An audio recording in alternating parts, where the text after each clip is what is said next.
Mungkin bisa dipimpin Mustika. Baik Ibu, mari teman-teman sebelum pelajaran hari ini supaya ilmu ini dapat berkah dan kita juga lancar dalam menyerap ilmunya, kita berdoa dengan kepercayaan masing-masing dalam hati dimulai. Selesai. Ya, terima kasih Mustika. Ya, baik. Selanjutnya Ibu akan absen ya. Sini ada Rena, hadir. Farah, hadir. Luki, hadir Ibu. Mustika, Hadir Om. Mariza, hadir Bu. Oke, semuanya hadir ya. Baik, selanjutnya Ibu akan bertanya. Kemarin kita sudah membahas mengenai apa? Ada yang tahu? Saya Bu, organisasi sel. Oke. Nah, di organisasi sel pada makhluk hidup itu ada apa aja sih? Sitoplasma. Ya, itu apa namanya? Ya. Ini yang Luki mau apa? Sitoplasma. Iya, benar. Semua itu adalah bagian dari sel-sel yang ada di hewan ataupun tumbuhan ya. Baik, selanjutnya Ibu akan menayangkan video pembelajaran untuk menstimulus kalian. Ditonton ya dan disimak. Baik Bu. Rosok. Ya. Susun akan sel-sel. Sel-sel tersebut mengatur semua aktivitas yang kita lakukan. Salah satunya yaitu saat makan. Ketika kita makan, makanan tersebut akan seleksi oleh sel melalui transport membran. Mengapa demikian? Nah, di situ tuh ada pertanyaan. Dalam tubuh kita kan tersusun atas sel-sel nih. Nah, sel-sel di dalam tubuh itu mengatur semua aktivitas yang ada di dalam tubuh kita. Salah satunya yaitu makan. Ketika kita makan, terjadi suatu proses yang mana dia akan berhubungan sama yang namanya transport membran. Ada yang tahu? Saya mau jawab. Ya, silakan. Karena molekul-molekul yang terdapat pada makanan tersebut akan diangkut oleh transport membran yang kemudian akan melewati membran sel yang dimana dalam membran sel akan terjadi penyeleksian suatu zat karena membran sel akan melindungi bagian-bagian dalam sel dari zat-zat asing yang ingin masuk ke dalam. Ya, benar sekali ya jawaban dari Nurki. Jadi molekul-molekul yang masuk ke dalam tubuh kita itu akan dilalui oleh membran selnya. Ini akan menyeleksi makanan-makanan yang kita masukkan ataupun sesuatu zat asing yang masuk ke dalam tubuh kita. Itu molekul akan masuk dan melalui transport membran. Transport membran ini yang membantu proses molekul-molekul atau makanan itu masuk ke dalam tubuh kita dan diseleksi oleh membran sel. Apakah di sini ada yang memiliki parfum? Saya Bu. Ya, pinjam ya Rena. Ya. Terima kasih. Nah, apakah kalian dapat mencium parfum yang Ibu semprotkan ini di tangan Ibu? Tercium Bu. Iya Bu. Iya. Kenapa parfum yang Ibu semprotkan ini dapat tercium sampai ke kalian ya? Ada yang tahu? Dan termasuk transport zat jenis apa ya? Ingin jawab Bu. Ya, silakan Mbak Liza. Ya, karena parfum itu bersifat menyebar ke segala arah Bu, dan termasuk transport zat bagian difusi. Ya, benar sekali ya anak-anak. Jadi parfum itu merupakan salah satu penerapan dari difusi, yang mana difusi itu adalah proses perpindahan molekul zat dari yang tinggi ke rendah, yang mana zat itu zat terlarut tanpa melalui membran semi permeabel. Ada yang tahu kira-kira materi apa yang akan kita pelajari hari ini? Saya Bu, bioproses sel Bu. Ya, benar sekali Rena. Kita akan membahas mengenai bioproses sel. Di mana tujuan pembelajarannya yang pertama melalui penanya PowerPoint serta didik dalam menganalisis mekanisme transport membran, terus melalui penanya PowerPoint serta didik dalam mengkategorikan perbedaan transport aktif, pasif dengan tepat. Yang ketiga melalui penanya PowerPoint serta didik dalam menganalisis siklus sel, terus dapat menganalisis pembelahan sel secara mitosis maupun meiosis. Yang keenam menafsirkan proses transkripsi sintesis protein dengan tepat. Yang ketujuh, melalui penailan PowerPoint strategi dapat menghasilkan proses translasi pada sintesis protein dengan tepat. Kemudian yang terakhir, melalui kegiatan proyek, peserta didik dapat membuat alat peraga reproduksi sel secara mitosis menggunakan gugur kertas dengan tepat. Nah, selanjutnya ini ada integrasi ayat Al-Quran dengan materi yang akan kita pelajari ini, yang tertera dalam Quran Surat Az-Zumar ayat 6, yang mana di sini artinya dia menciptakan kamu dari seorang diri, kemudian dia jadikan daripadanya istrinya, dan dia menurunkan untuk kamu 8 ekor yang berpasangan dari binatang ternak. Dia menjadikan kamu dalam perut ibumu, kejadian demi kejadian dalam 3 kegelapan.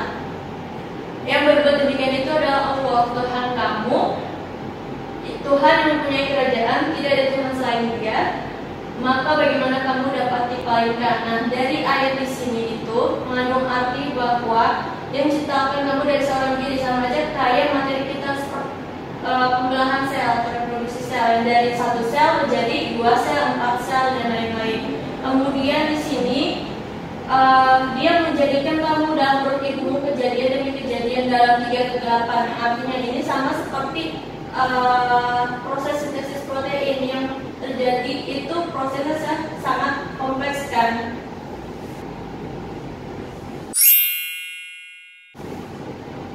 Oke, yang pertama kita akan membahas mengenai transport pasif yang ada di difusi osmosis. Nah, di difusi ini ada difusi sederhana, terbantu, dan yang memiliki arti bahwa difusi itu adalah zat terlarut ya, dari konsentrasi tinggi ke rendah dan apa membran semipermeabel. Difusi sederhana, difusi yang terjadi secara spontan, tidak memerlukan prasyarat.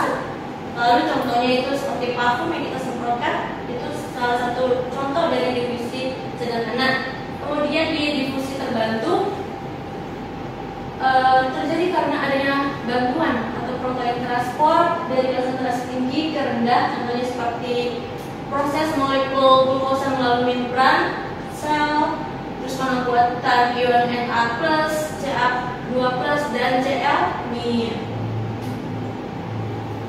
Selanjutnya di osmosis ada 2, sel hewan dan sel tumbuhan, di mana osmosis ini adalah perpindahan molekul dari zat pelarut dari konsentrasi tinggi ke rendah dengan bantuan membran semipermeabel.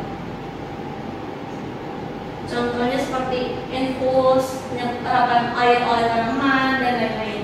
Nah, ini difusi sel hewan dan sel tumbuhan. Kalau di keadaan hipotonis dia akan mengalami lisis, isotonis dia normal, hipertonis dia drenasi.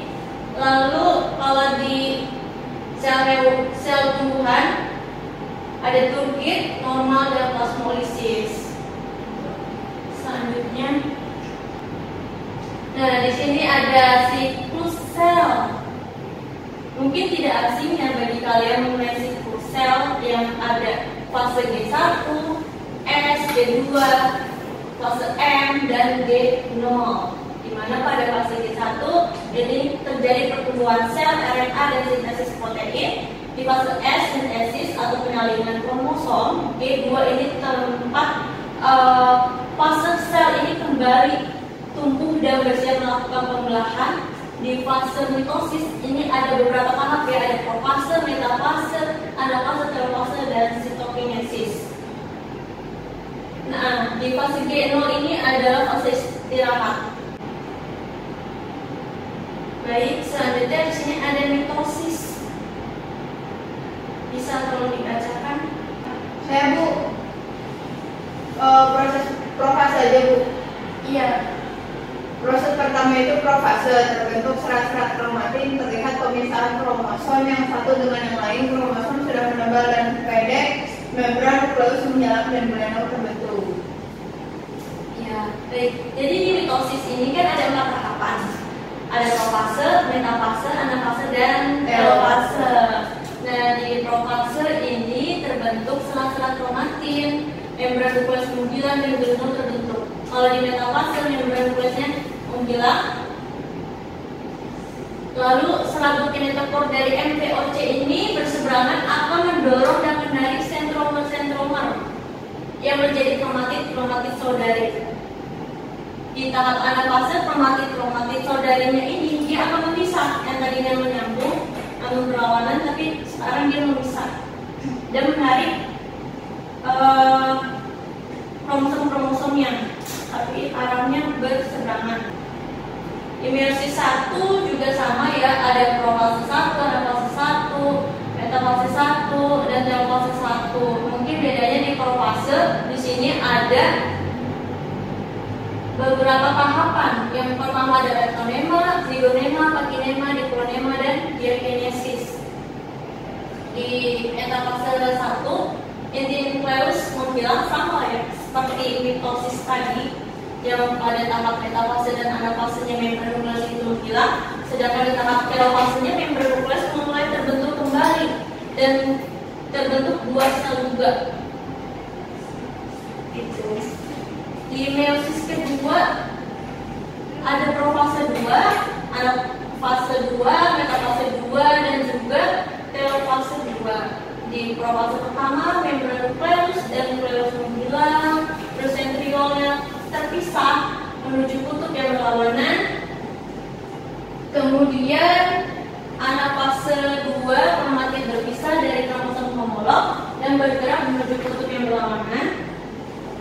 Yang di metafase kedua bisa dibacakan Mbak Riza. Metafase 2 Kromosom tergerak menuju bidang ekuator dan berjejer. Oke, di telofase 2 bisa dibacakan tolong Farah.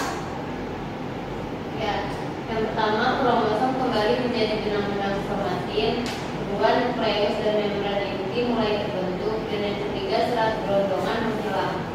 Oke, terima kasih Mbak Riza dan juga Farah. Selanjutnya kita beralih pada proses sintesis protein, yang mana pada proses sintesis protein ini, yang pertama kita akan membahas mengenai transkripsi. Transkripsi ini ada 3 tahap, ada inisiasi, elongasi, dan terminasi. Di transkripsi itu sintesis mRNA-nya ini dia dari rantai DNA di dalam nukleus. Nah, di tahap sini RNA polimerasenya ini akan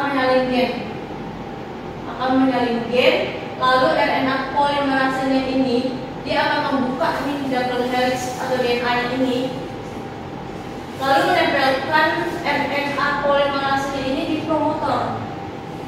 Sinilah dia tempelkan, terus lalu di sini enzimnya RNA polimerasenya ini menempel, terus dia bergerak sepanjang molekul DNA, lalu dia merangkai nukleotida ke ujung 3 aksen dari RNA yang sedang tumbuh, dan terakhir di tahap terminasi enzim RNA polimerase ini dari DNA dan RNA dilepaskan, mulai terlepas RNA polimerasenya. Selanjutnya di tahap apa, ada yang tahu? Lanjutnya sintesis protein. Selain transkripsi terus ada Translasi. Nah, di sini di translasi terjadi penerjemahan informasi genetik ya di sepanjang molekul mRNA menjadi asam amino di ribosom. Prosesnya sama seperti pada tahap transkripsi, yaitu ada inisiasi, elongasi, dan juga terminasi. Cuman tahap-tahap di dalamnya itu yang berbeda. Di tahap pertama, di inisiasinya, ribosomnya ini menempel. Nanti ini menempel pada mRNA-nya. Lalu ribosomnya ini bergeser dari 3 aksen sampai bertemu di kodon AUG. Nah, AUG ini adalah asam amino yang akan dibawa oleh RNA atau tRNA awal yang bernama methionine. Sampai di sini paham? Paham Bu, insya Allah paham Bu. Lanjut ya, di tahap elongasinya pada translasi tRNA-nya ini dengan antikodon dan asam amino yang tepat masuk ke tempat A. Dia ini akan masuk nih ke sini nih. RNA-nya dengan antikodernya dan asam aminonya yang tempat masuk ke tempat A nih. Akibatnya kedua tempat di ribosom ini ada dua tempat kan.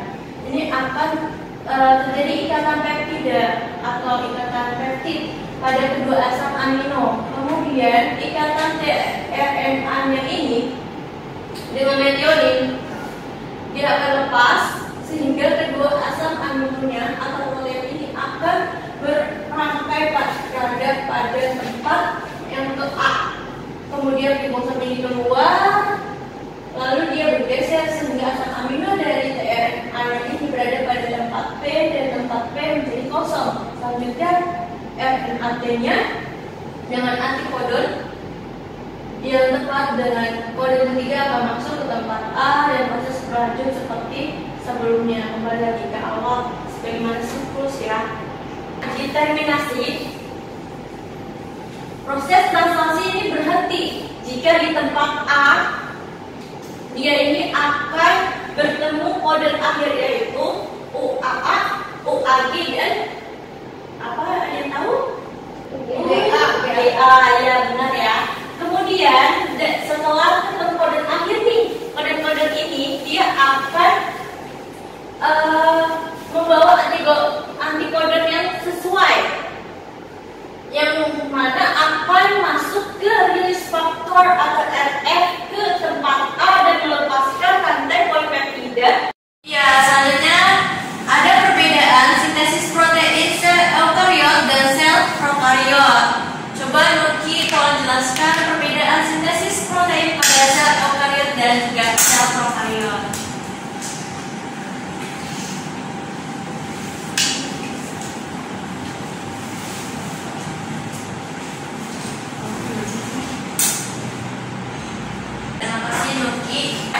Ini fase terjadi di inti sel dan sel prokariot terjadi di sitoplasma.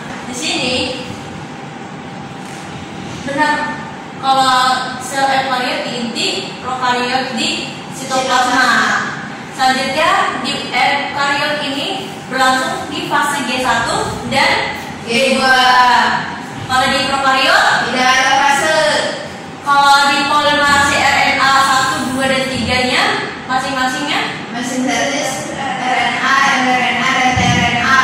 bagus. Kalau di prokariot Sebuah RNA polimerase mensintesis semua tiga jenis. Oke. Selanjutnya ibu punya pertanyaan buat kalian. Ada yang bisa menjawab? Jadi saat kita menyiram tanaman, dia akan mengalirkan air dari akar hingga ke seluruh tubuh tumbuhan. Nah, itu proses apa tuh? Osmosis Bu, bisa menjawab Bu. Oke, proses osmosis. Kenapa bisa osmosis? Karena air yang mengalir dari tanaman dialirkan dari konsentrasi tinggi ke konsentrasi rendah melalui membran permeabel. Ya, benar ya. Jika kita lihat berdasarkan gambar ini merupakan proses osmosis di mana air ini akan mengalirkan air dari akar ke seluruh tubuh dari konsentrasi yang tinggi ke rendah melalui membran semipermeabel. Oke. Selanjutnya pertanyaan kedua, mengapa pada sel kanker fase GO-nya itu terus membelah, sedangkan pada fase normal fase GO-nya itu istirahat? Ada yang bisa menjawab? Saya Bu. Ya, Farah silakan. Karena pada sel kanker tidak terdapat sistem kontrol yang mencegah sel tumbuh secara berlebihan. Ya benar ya anak-anak. Jadi kalau pada sel kanker itu selnya akan terus membelah di fase GO-nya, sedangkan pada sel normal selnya itu dia mengalami istirahat. Tuh. Itu disebabkan bisa karena faktor infeksi, radiasi, obat-obatan ataupun yang lainnya. Ya, sampai sini ada yang ingin ditanyakan? Ya Bu, saya mulai ditanya Bu. Ya, silakan Rena. Ya, tadi kan dijelasin tentang MTOC, tapi saya belum ngerti Bu, MTOC itu apa sih? MTOC itu sama seperti silia ya, jadi dia itu berfungsi untuk alat gerak atau alat pergerakan sel seperti itu. Bagaimana Rena? Apakah bisa dipahami? Oh, jadi buat gerak sel ya, Bu? Iya, baik, terima kasih Bu. Iya, sama-sama. Bagaimana? Ada yang ingin ditanyakan lagi? Ibu, saya ingin bertanya masih mungkin berkaitan sama pertanyaan Rena atau mungkin juga enggak. Perbedaan kromatid sama kromosom itu seperti apa, Bu? Kalau kromatid itu bagian dari kromosomnya. Jadi kalau kromosom itu istilahnya kayak induknya. Kalau kromosom itu adalah bagian dari DNA, kumpulan-kumpulan DNA. Seperti itu kurang lebihnya. Terima kasih, Bu. Ya, sama-sama. Singkat. Gimana, apakah ada yang ingin ditanyakan lagi? Sudah, Bu. Sudah. Oke, selanjutnya Ibu akan membagi kalian ya dalam beberapa kelompok yang mana di sini ada 2 kelompok. Ibu bagi satu kelompok ada 3 orang, ada 2 orang. Untuk kelompok pertama ada Rena, ada Musnika, ada Mariza. Untuk kelompok kedua ada Lutfi, ada Farah. Oke. Nah, kelompok ini kalian akan mengerjakan LKPD dan juga project ya. Baik, Bu. Oke, silakan duduk bersama kelompoknya. Ini satu. Tapi gak kesana. Enggak lah. Ya udah, apa yang situ? Iya. Lama. Pas ini Pak. Ini lama gitu. Ini gimana teman-teman? Oke, baik anak-anak, Ibu akan membagikan LKPD untuk kalian kerjakan ya selama 7 menit. Nih, 7 menit. Ya, Bu, kecepatan Setelah Bu. itu udah cukup waktunya. Ya silakan dikerjakan ya selama 7 menit. Nanti kalau sudah selesai kumpulkan ke Ibu ya.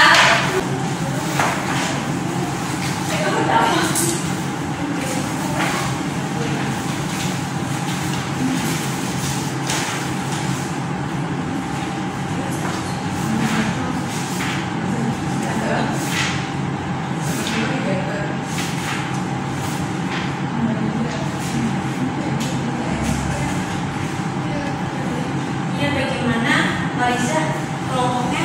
Ada kesulitan sih. Gimana? Karena kita kurang referensi Bu, kayak seperti ini kita boleh melihat dari kita aja. Boleh. Oh boleh. Itu dikumpulinnya kapan itu? Sekarang lihat ya.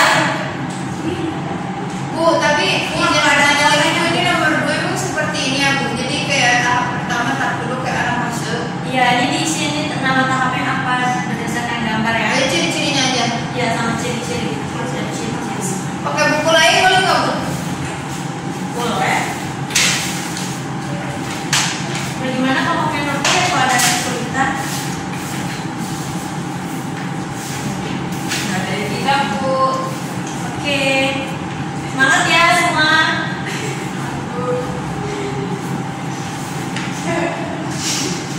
Baik, udah selesai ya anak-anak. Ya, kumpulkan. Terima kasih. Sama-sama ya Bu. Terima kasih. Boleh duduk ke tempat masing-masing. Iya, silakan duduk di tempat masing-masing ya. Terima kasih Rena, Mariza. Kembali ke alam. Bangkit. Oke, kan kalian tadi sudah mengerjakan LKPD ya. Selanjutnya Ibu ada games nih buat kalian. Oke, di sini ada games teka-teki silang bioproses sel. Ya. Jadi di sini ketika ada yang bisa menjawab pertanyaan di teka-teki silang ini akan mendapatkan nilai sebagai bentuk keaktifan bagi kalian ya. Yang pertama, ada pertanyaan mengenai perpindahan molekul zat terlarut dari medium dengan konsentrasi tinggi ke konsentrasi rendah tanpa melalui membran permeable. Ada yang tahu? Saya Bu. Bu. Coba Mustika. Ah, difusi Bu. Iya, coba kita cek ya. Karena ada sini mah. Yeay, benar. Yang kedua, sintesis mRNA dari rantai DNA di dalam nukleus. Transkripsi Bu. Yang ketek ya. Yeay.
kegiatan proyek, kalian nanti akan membuat alat peraga reproduksi sel secara mitosis. Yang tadi kan kalian sudah mengetahui ya dan juga memahami bahwa di mitosis itu ada apa aja?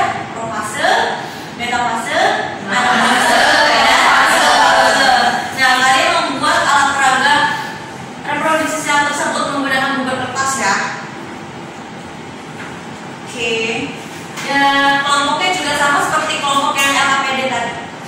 Baik anak-anak, ini adalah salah satu contoh reproduksi sel secara mitosis.